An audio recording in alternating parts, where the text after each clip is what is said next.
Hello, AP Psychology students. This is Mrs. Politsky, and I have your notes for Chapter 12, Psychological Disorders.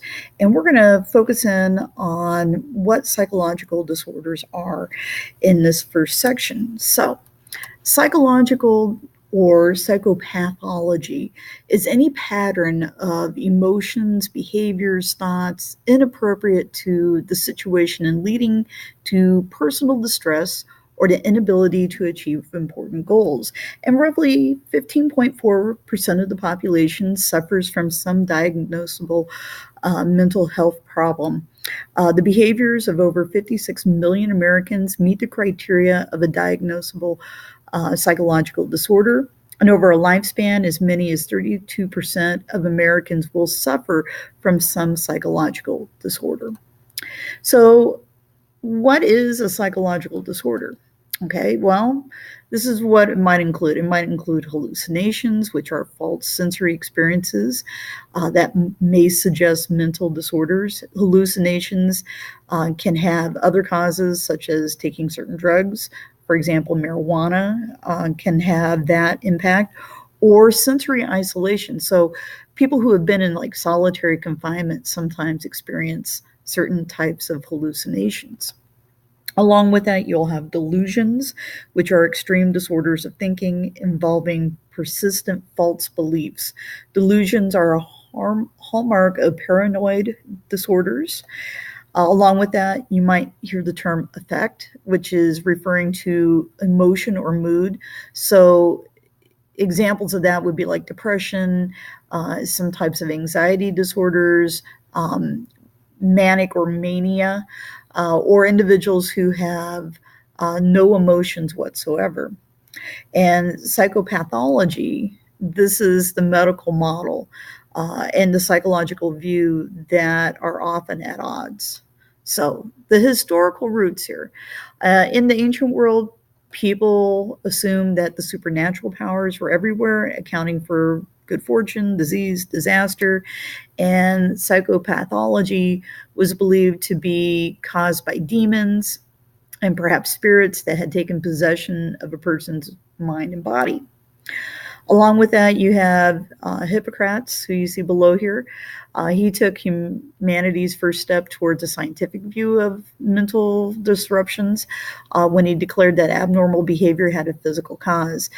This goes back to talking about the humors, the four bodily fluids, such as blood, phlegm, or mucus, black bile, yellow bile, and an excessive amount of black bile might mean a person's inclined to being melancholy or depressed. An abundance of blood, these people were sanguine or warm-hearted. In the Middle Ages, you had superstitions that eclipsed the Hippocratic model. And under the influence of the medieval church, physicians and clergy reverted to old ways of explaining abnormalities in terms of demons and also, again, witchcraft. Okay, the Inquisition was driven by the belief that unusual behavior was the work of the devil, and thousands of mentally disturbed people were unfortunately tortured and in some cases executed all across Europe and into the American colonies. So the medical model. This is the view that mental disorders are a disease that have ordinary physical diseases. This has like an objective view, meaning that physical causes are there. It requires specific treatments. The 18th century, the disease view kind of originates out of some of the work of Hippocrates, kind of reemerged, and the new view of mental illness brought sweeping reforms in the implementation of asylums for those people who were deemed as insane. In this supportive atmosphere, many patients actually improved. In some cases, they even thrived on things like rest, contemplation, and simple but useful work. Political pressures eventually turned the initial therapeutic asylums, unfortunately, into overcrowded warehouses of neglect. They point to that assumption of disease leads to what they call a doctor knows best approach, in which the therapist takes all responsibility for diagnosing the illness and prescribing the medical treatment. Patients may become very passive or a passive recipient. Sometimes we might even use the term of learned helplessness of this medication and advice rather than an active participant in their own treatment. Psychologists believe this attitude wrongly encourages dependency on a doctor and encourages unnecessary drug therapy and does little to help the patient develop a good coping skill. The psychological model, this is kind of where our clinical psychologists are. They have turned to a combination of psychological perspectives derived from behavioralism, cognitive psychology, social learning, and the biological side of psychology. And so we have a photo here of kind of a 20th century asylum, and you can see the use of straitjackets as a form of restraints.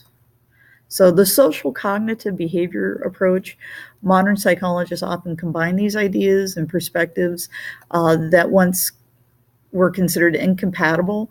The cognitive psychology and behavioralism for years weren't really seen as kind of working together, but they really do. Cognitive psychology looks inward. The emphasis is on the mental processes, like your thinking, while behavioralism looks outward, emphasizing influence of the environment. So both sides acknowledge that the cognitive and behavior perspective or views usually occur in a social context, requiring, again, a social perspective. So we're going to put all three of these together. The behavior perspective tells us that abnormal behavior can be acquired in the same fashion as healthy behaviors through behavioral learning, such as punishment, reward, social pressure. The cognitive perspective suggests that we also consider how people perceive or think about themselves in relations to other people. And hence, the social cognitive behavior approach.